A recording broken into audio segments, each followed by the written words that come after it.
Hello everyone. जितने भी first year के स्टूडेंट हैं जीएनएम के सारे लोग तैयार हो जाइए। आज आप लोगों को बताने वाले हैं कम्युनिटी हेल्थ ऑफ नर्सिंग से बहुत ही इम्पोर्टेंट क्वेश्चन, जो कि आपको ऑल स्टेट एग्जाम्स में एएनएम जीएनएम, उसके साथ साथ आपको जितने भी नर्सिंग ऑफिसर के एग्ज़ाम होते हैं सीएचओ, बहुत सारी इंपॉर्टेंट क्वेश्चन है। आप लोग देखें और पूरी तरह से देखें ताकि आपको पूरी से पूरी जानकारी हो सके। तो चलिए चलते हैं, देखते हैं क्या है। ठीक है। चलिए गाइस देख लेते हैं फर्स्ट क्वेश्चन क्या है। डैश का टीका टीबी की रोकथाम के लिए देते हैं। तो आप लोग गैस गैस करिए और बताइए क्या टीका दिया जाता है टीबी के रोकथाम के लिए। तो इसका राइट आंसर होगा बीसीजी।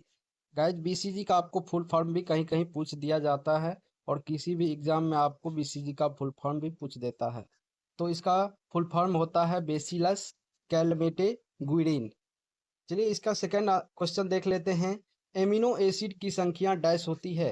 तो हमारे बॉडी में एमिनो एसिड की संख्या कितनी होती है? हमारे बॉडी में एमिनो एसिड की संख्या 20 होती है। तो इसका राइट आंसर क्या होगा? एमिनो एसिड की संख्या 20 होती है। चलिए क्वेश्चन नंबर तीसरा देख लेते हैं कि पीईएम का फुल फॉर्म डैश होती है। तो पीईएम का फुल फॉर्म प्रोटीन एनर्जी मल होता है। पीएम का फुल फॉर्म क्या होता है? प्रोटीन एनर्जी मल होता है। चलिए क्वेश्चन नंबर 4 देख लेते हैं। यूनिसेफ का प्रधान कार्यालय डैश में है। तो यूनिसेफ का प्रधान कार्यालय कहाँ है? न्यूयॉर्क सिटी में अवस्थित है। तो कहाँ है? न्यूयॉर्क सिटी में अवस्थित है। यूनिसेफ का फुल फॉर्म क्या होता है? The United Nation International Children's Emergency Funds. इनको आप ये भी कर सकते हैं, यूनाइटेड नेशन चिल्ड्रंस फंड। इससे भी आप इसको सूचित कर सकते हैं, जानते हैं। ठीक है, चलिए क्वेश्चन नंबर आप 5 देख लेते हैं क्या होती है। ट्यूबरकुलोसिस डैश के कारण होती है। ट्यूबरकुलोसिस किसके कारण होती है? माइकोबैक्टीरियम ट्यूबरकुलोसिस के कारण होता है। ये एक प्रकार का क्षय रोग होता है, टीबी होता है, जिसके कारण क्या होता है? माइकोबैक्टीरियम ट्यूबरकुलोसिस होता है। ठीक है। और टीबी को सही करने के लिए कौन सा वैक्सीन दिया जाता है?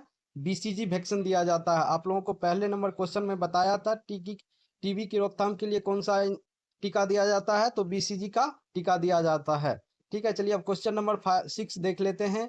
फलेरिया की बीमारी डैश मच्छर के काटने से होती है। तो फलेरिया की बीमारी डैश मच्छर काटने से होती है। तो इसका राइट आंसर क्या होगा गाइज? क्यूलैक्स होगा। फलेरिया जो होता है एक प्रकार की हाथी की पांव के जैसे जो होता है, इंसान का पैर हो जाता है। जैसे आपको एक काफी ज्यादा मोटा हो जाएंगे या तो पैर हो जाएंगे मोटा आपका, इस तरह से काफी ज्यादा मोटा हो जाता है। एक प्रकार की फलेरिया बीमारी होती है।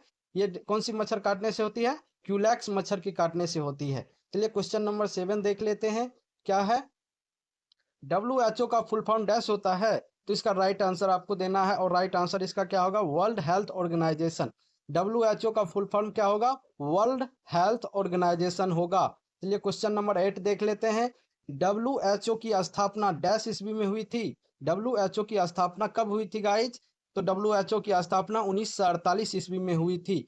तो कब हुई थी WHO की स्थापना? 1948 ईस्वी में हुई थी। गाइस जैसे ही आप लोग क्वेश्चन पढ़ते हैं तो उसको 2 से 3 बार कम से कम पढ़ा कीजिए। इससे क्या होगा आपको कि क्वेश्चन जितना ज़्यादा पढ़िएगा उसका आंसर जो है ना आपके दिमाग में उतना जल्दी आएगा, क्योंकि आपने रिवीजन पहले से कर चुका है।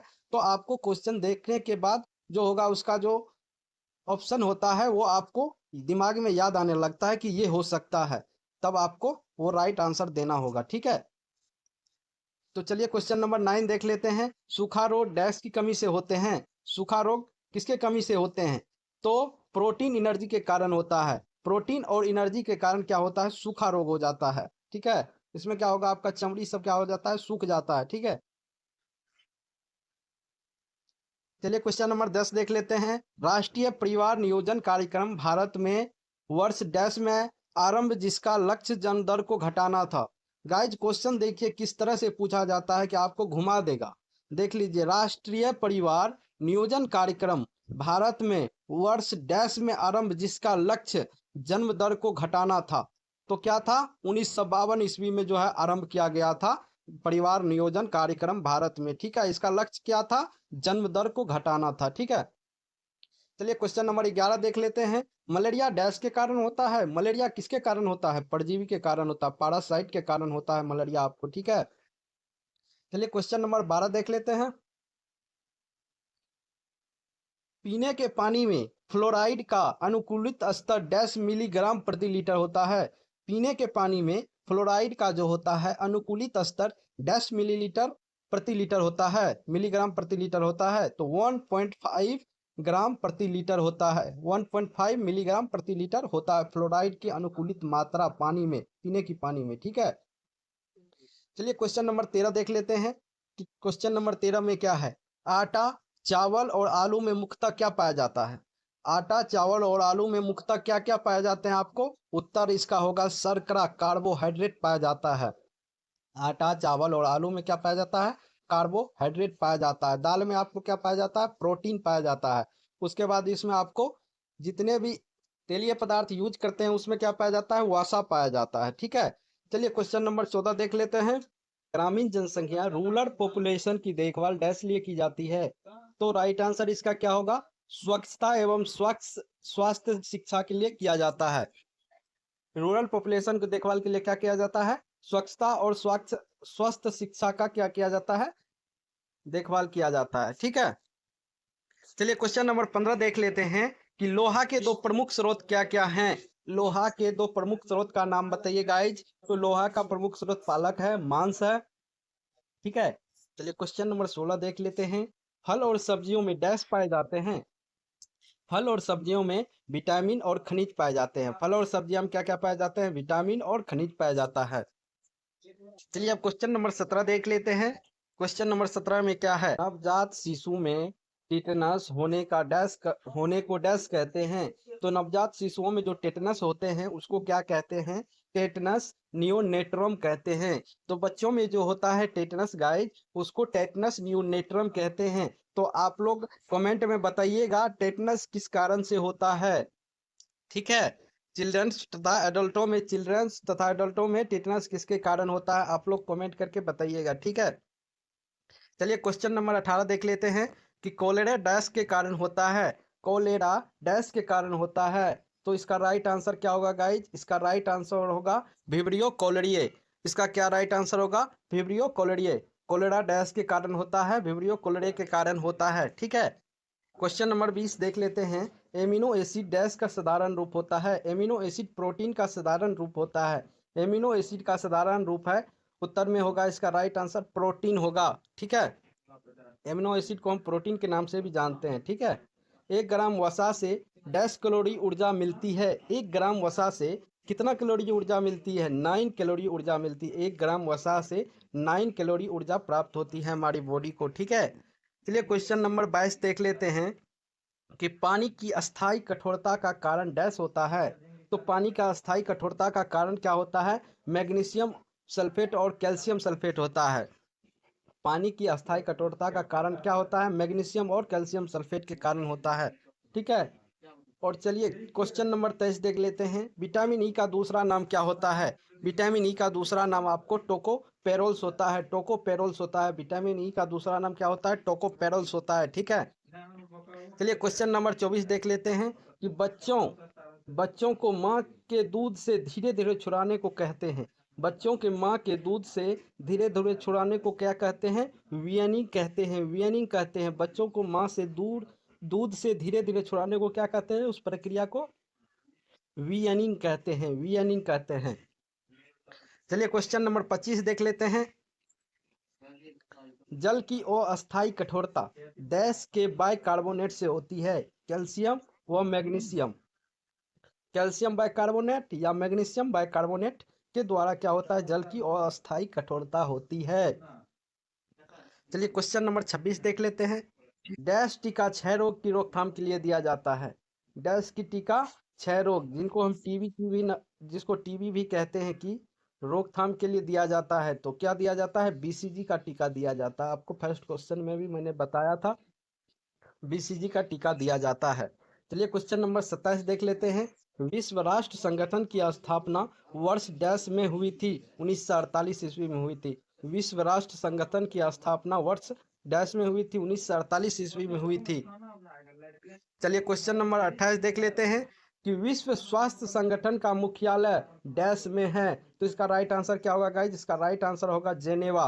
तो इसका राइट आंसर क्या होगा? जेनेवा होगा। टाइफाइड का दूसरा नाम डैश है? तो इसका राइट आंसर क्या होगा? एंट्रिक फीवर। टाइफाइड का दूसरा नाम क्या है? एंट्रिक फीवर। देख लेते हैं हम क्वेश्चन नंबर 29 का। 0 से 1 वर्ष के बच्चे को डैश कहते हैं। तो 0 से 1 वर्ष के बच्चे को हम इन्फेंट कहते हैं। क्या कहते हैं गाइज? इन्फेंट कहते हैं। चलिए अब क्वेश्चन नंबर अगला देख लेते हैं 30 नंबर का। जीवाणुओं के अध्ययन को डैश कहते हैं। तो जीवाणुओं के अध्ययन को क्या कहते हैं? बैक्टीरियोलॉजी कहते हैं। तो क्या कहते हैं? जीवाणुओं के अध्ययन को, बैक्टीरिया के नॉलेज को क्या कहते हैं? बैक्टीरियोलॉजी कहते हैं। ठीक है। चलिए क्वेश्चन नंबर 31 देख लेते हैं कि एसिड फर्स्ट बेसिलाई डैश है। तो इसका आंसर क्या होगा? एसिड फर्स्ट बेसिलाई माइकोबैक्टीरियन ट्यूबरकल होता है। क्या होता है? माइकोबैक्टीरियन ट्यूबरकल होता है। इसी के कारण क्या होता है? आपको क्षय रोग होता है, टीबी होता है। ठीक है। चलिए क्वेश्चन नंबर 32 देख लेते हैं क्या है। ठीक है। क्वेश्चन नंबर 32 में है 1 ग्राम कार्बोहाइड्रेट में डैश कैलोरी पाई जाती है। तो 1 ग्राम कार्बोहाइड्रेट में आपको 4 ग्राम 4 कैलोरी पाया जाता है। तो गाइज इसमें क्या पाया जाता है? 4 कैलोरी पाया जाता है 1 ग्राम कार्बोहाइड्रेट में। ठीक है।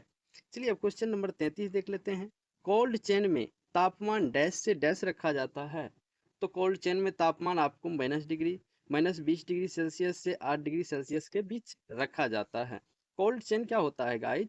ये होता है कोई भी दवाई जो भी होता है जिसको बहुत ठंडा जगहों पे रखना होता है, मतलब इसको तापमान बिल्कुल भी इधर उधर नहीं होना चाहिए, उसके लिए कोल्ड चेन का इस्तेमाल किया जाता है। जैसे कि सामान कोई भी मेडिसिन है जहाँ मेडिकल स्टोर से उसको क्या करते हैं? कोल्ड मतलब जो भी इसका होता है फ्रीजर, उसके माध्यम से भेजा जाता है। ठीक है। तो जहाँ भी रखा जाता है तो फिर उसको उसी डिग्री पे मेंटेन करके रखा जाता है। ठीक है। तो कहाँ कहाँ पे रखना चाहिए? -20 डिग्री सेल्सियस से 8 डिग्री सेल्सियस में। ठीक है। चलिए क्वेश्चन नंबर 34 देख लेते हैं क्या है। नवजात में उत्पन्न हनु टेटनस को डैश कहते हैं। नवजात में उत्पन्न हनु को डैश कहते हैं। तो इसका आंसर क्या होगा? टेटनस न्यूनेट्रम कहते हैं। नवजात हनु कहते हैं। तो बच्चों में जो टेटनस होते हैं उनको क्या कहते हैं? टेटनस न्यूनेट्रम कहते हैं। ठीक है। चलिए क्वेश्चन नंबर 35 देख लेते हैं। आयोडीन की कमी पहाड़ी क्षेत्रों के डैश में होती है। आयोडीन की कमी पहाड़ी क्षेत्र के किस में होते हैं? पेयजल में होते हैं, पीने वाले जल में होते हैं। ठीक है।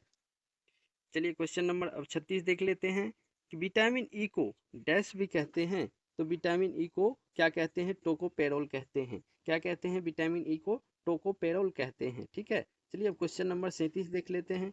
अंतर्राष्ट्रीय नर्सिंग दिवस डैश में मनाया जाता है। अंतर्राष्ट्रीय नर्सिंग दिवस डैश मनाया जाता है। 12 मई को मनाया जाता है। कब मनाया जाता है? 12 मई को बनाया जाता है। आप लोगों को कमेंट में बताना है कि कितना ईस्वी में अंतर्राष्ट्रीय नर्सिंग दिवस चालू हुआ था। ठीक है। तो आप लोग कमेंट में बताइएगा गैस करके। ठीक है। चलिए क्वेश्चन नंबर 38 देख लेते हैं कि 200 ग्राम कार्बोहाइड्रेट में 50 ग्राम प्रोटीन में डैश कैलोरी पाई जाती है। 200 ग्राम कार्बोहाइड्रेट एवं 50 ग्राम प्रोटीन में कितना कैलोरी पाई जाती है? तो कितना पाई जाती है गाइज? 1000 कैलोरी पाई जाती है। 200 ग्राम कार्बोहाइड्रेट और 50 ग्राम प्रोटीन में कितना कैलोरी पाया जाता है? 1000 कैलोरी पाया जाता है। ठीक है। चलिए क्वेश्चन नंबर 39 देख लेते हैं। एक उपकेंद्र डैश की जनसंख्या पर होता है। एक जो सब सेंटर होता है वो कितनी जनसंख्या पे होते हैं? 5000 जनसंख्या पे होते हैं। ठीक है। चलिए क्वेश्चन नंबर अब 40 देख लेते हैं। विटामिन बी का डैश अच्छा स्रोत है। विटामिन बी का डैश अच्छा स्रोत होता है। हरी पत्तेदार सब्जियां होती है। क्या होती है गाइस? विटामिन बी का अच्छा स्रोत हरी पत्तेदार सब्जियां होती है। ठीक है। चलिए क्वेश्चन नंबर 41 देख लेते हैं। पेयजल में क्लोरीन की उपस्थिति डैश बीमारी से बचाती है। रक्त स्राव से। पेयजल में क्लोरीन की उपस्थिति डैश बीमारी से बचाती है। रक्त स्राव से बचाती है। पेयजल में जो होते हैं पीने वाले जल, उसमें जो क्लोरीन होते हैं वो क्या करते हैं? रक्त स्राव की बीमारी से क्या करते हैं? बचाते हैं। चलिए 42 नंबर क्वेश्चन देख लेते हैं कि टीबी की रोकथाम के लिए डैश टीका लगाते हैं। बीसीजी। ये दोबारा क्वेश्चन आ गया है। ठीक है। चलिए क्वेश्चन नंबर 43 देख लेते हैं। बेरी बेरी की बीमारी डैश की कमी से होती है। थाइमाइन विटामिन B1 की कमी से होती है। ठीक है। बेरी बेरी की बीमारी डैश की कमी से होती है। थाइमाइन की कमी से होती है। थाइमाइन की कमी से होती है। ठीक है। चलिए क्वेश्चन 44 नंबर देख लेते हैं। स्कर्वी डैश की कमी से होती है। विटामिन सी की कमी से होती है। स्कर्वी विटामिन सी की कमी से होती है। चलिए क्वेश्चन नंबर 45 देख लेते हैं कि रक्त स्वास्थ्य शिक्षा की प्रभावशाली विधियों में से एक है। स्वास्थ्य शिक्षा की प्रभावशाली विधियों में से एक है क्या? जन समूह माध्यम, मास मीडिया। क्या है स्वास्थ्य शिक्षा की प्रभावशाली विधियों में से एक है मास मीडिया। मास मीडिया होता है, ठीक है। चलिए 46 नंबर का क्वेश्चन देख लेते हैं। प्रोटीन व ऊर्जा की कमी से बच्चों में डैश रोग होता है। क्वासी ऑर्कर और मरासमस होता है। क्वासी ऑर्कर और मरासमस होता है। चलिए 45 नंबर का क्वेश्चन देख लेते हैं। मम्स डैश के कारण होती है। तो मम्स किसके कारण होती है? माइक्सोवायरस प्रोडिटिस के कारण होती है। माइक्सोवायरस प्रोडिटिस के कारण होती है, ठीक है। चलिए क्वेश्चन नंबर 48 देख लेते हैं। डैश महीने में बच्चों को मीजल्स का टीका लगाते हैं। तो कितने महीने में लगाए जाते हैं बच्चों को मीजल्स का टीका? 90 महीने में लगाए जाते हैं। तो बच्चों में मीजल्स का टीका 90 महीने में लगाए जाते हैं, ठीक है। विटामिन डी का दूसरा नाम क्या होता है? विटामिन डी का दूसरा नाम क्या होता है? कैल्सीफेरॉल। कैल्सीफेरॉल होता है विटामिन डी का दूसरा नाम होता है, ठीक है। विटामिन बी1 का क्या नाम होता है? थायमीन होता है, ठीक है। चलिए क्वेश्चन नंबर 50 देख लेते हैं। डैश के कारण टाइफाइड होता है। तो किसके कारण टाइफाइड होता है? साल्मोनेला टाइफी के कारण होता है, ठीक है। तो ये आपको पूरी वीडियो हम बनाएंगे, टाइफाइड क्या है, उनकी क्या बचाव होंगे, क्या इलाज होंगे, सारी चीज बताएंगे। पहले यहाँ देख लीजिए, साल्मोनेला टाइफी होता है, ठीक है। चलिए क्वेश्चन नंबर 51 देख लेते हैं। पेलेग्रा नामक बीमारी डैश की कमी से होती है। निकोटिनिक एसिड के कारण होती है। किसके कमी से होती है? निकोटिनिक एसिड के कमी से होती है। कौन सी बीमारी होती है? पेलेग्रा नामक बीमारी होती है, ठीक है। चलिए क्वेश्चन नंबर 52 देख लेते हैं। फाइलेरिया डैश मच्छर से होता है। फाइलेरिया किस मच्छर से होता है? क्यूलैक्स मच्छर से होता है। क्यूलैक्स मच्छर के काटने से होता है। फाइलेरिया क्यूलैक्स मच्छर के काटने से होता है, ठीक है। पूरी वीडियो देखने के लिए गाइस धन्यवाद। मिलते हैं अगले वीडियो में अगले दिन। जय हिंद, जय भारत। आप लोग कमेंट जरूर करिएगा और कम से कम इसका नोट्स जरूर बनाइएगा अपने कॉपी पे। इससे क्या होगा, आपको काफ़ी ज़्यादा नॉलेज की इंक्रीजमेंट हो पाएगी, ठीक है। जय हिंद, जय भारत।